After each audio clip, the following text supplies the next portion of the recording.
Bentley and Breitling have a very long history together.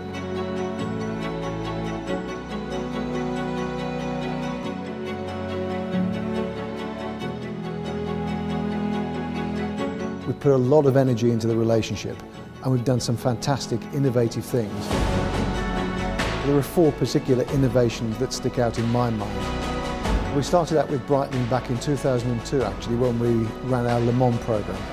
Checkered flag is dropped for Bentley's historic win at Le Mans.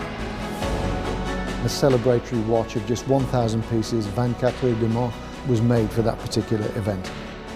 The clock in the Continental GT.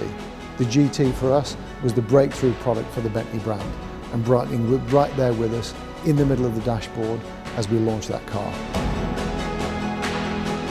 We also did the most successful Mulliner edition that Bentley has ever done, the Breitling Jet edition. Every detail reflected the key values of Bentley. The choice of partnering with Bentley was obvious. And the most valuable thing that we've ever put into a car, apart from the car itself, is the Bentley Breitling Tourbillon, which was offered in the Bentayga. These products illustrate the performance of Bentley, the luxury, the beauty of the cars, but also in a way the intimate relationship between Bentley and Breitling.